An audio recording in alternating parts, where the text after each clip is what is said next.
Hi guys, and welcome back to another Mystery Monday video on my channel. Before we get into today's case, I do just want to give you guys a little bit of a warning.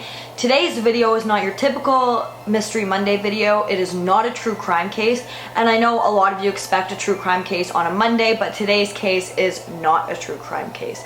So I hope that you guys still enjoy it, and with that being said, let's get right into today's video.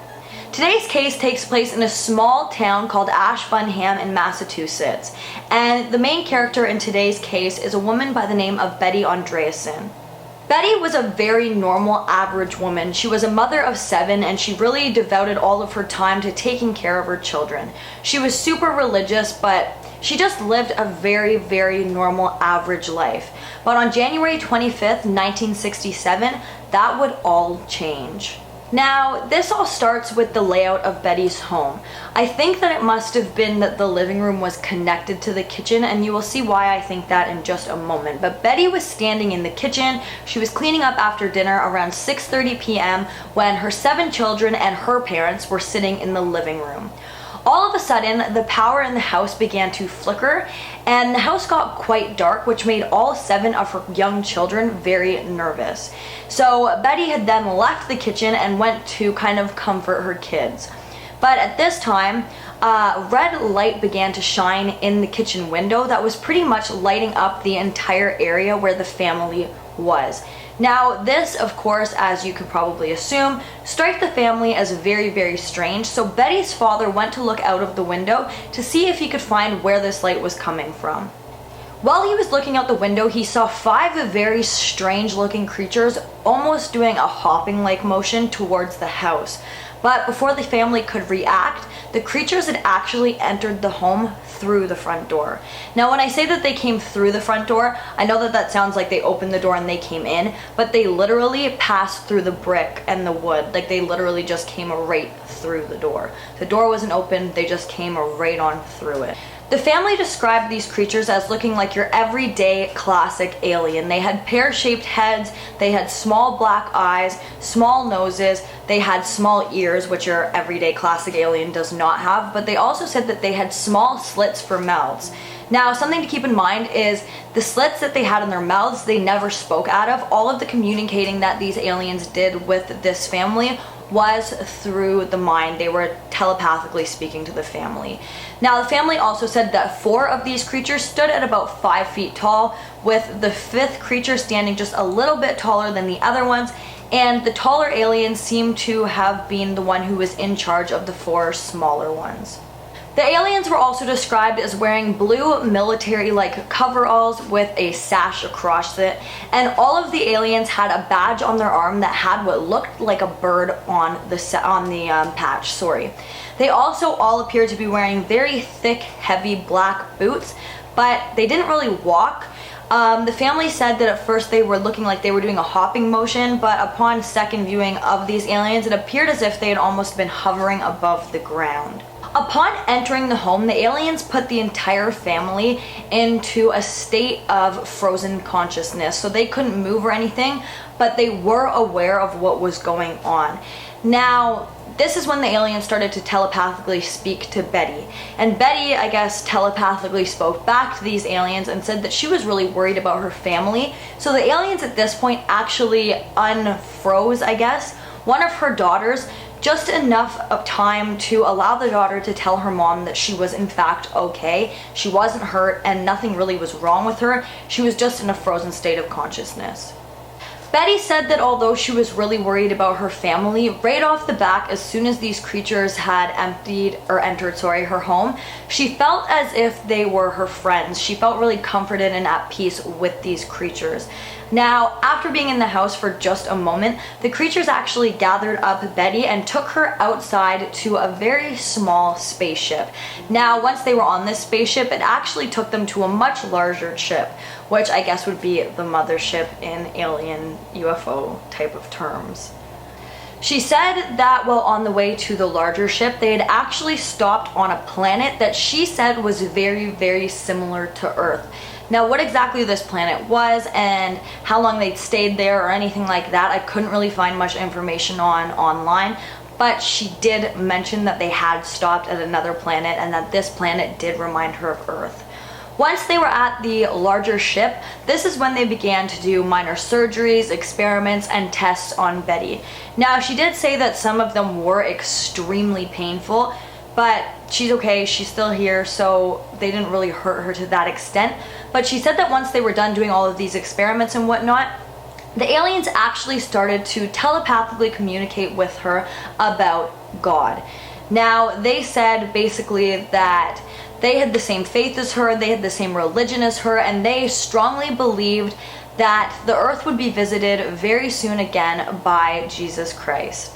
They'd also shown Betty a photo or an image of what looked like a phoenix rising from its own ashes. Now, I'm not sure how she understood this, but it allegedly said that this was supposed to symbolize the rise of humanity after its own destruction.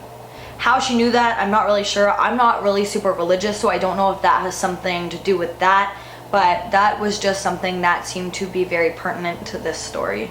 After being told this by the other creatures and after talking, or I guess communicating with them about religion, Betty was then led to a door, and behind this door was a much larger creature that looked similar to the other creatures, but again was just much larger, very tall and long and skinny, as I believe is how she described this creature.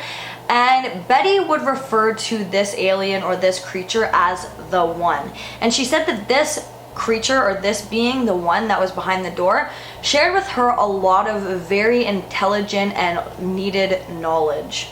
After meeting with the One and talking to him for a bit, or I guess telepathically communicating with him, she then returned back to the UFO where she was brought back to her family, and I think that this whole incident took place in about 4 hours. Now, something that I should have mentioned earlier is that these aliens were actually very smart. I mean, I think that most aliens are very intelligent. They're probably more intelligent than us, but they had actually left another alien back at the house just to keep an eye on things. So he was there waiting when Betty had arrived back home.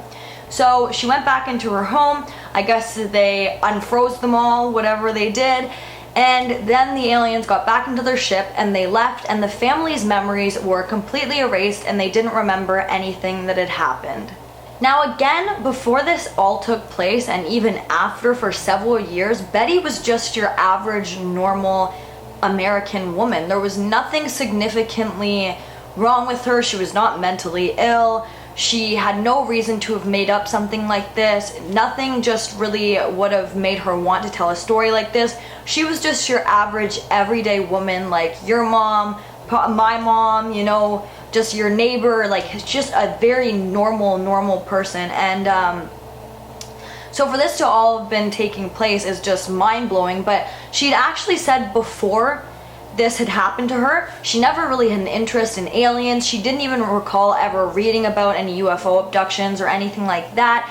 But the area in which she lived was actually a UFO sighting hotspot. So many people who lived in that area often seen or reported seeing UFOs flying around there. There was just a lot of strange activity going on at the time that she claimed that she was abducted.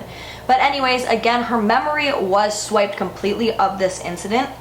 And she actually didn't recall any of this until several years later when she was reading a little newspaper article about somebody in the area who had spotted a UFO. And that is when she started to think a little bit deeper about this and then began to realize that something very dramatic and life-changing had happened to her, and that amount of missing time that she had where she couldn't remember anything was significant in her life.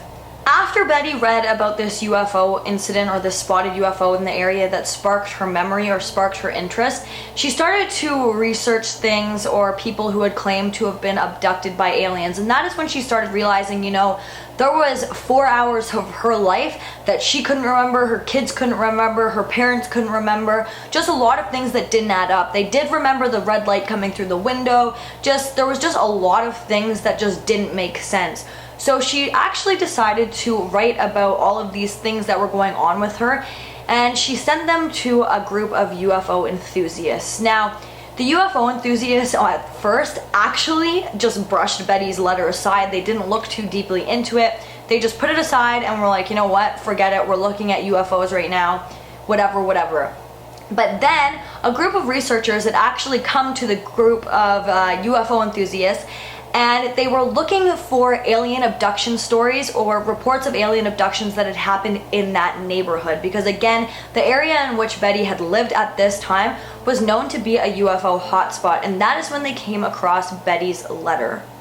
After reading Betty's letter and noticing a lot of things in it, again, like she had noticed that just didn't add up, they reached out to her and they actually got her in contact with a hypnotherapist. So she underwent hypnosis, and this is when she started to recall all of the things that had happened that night.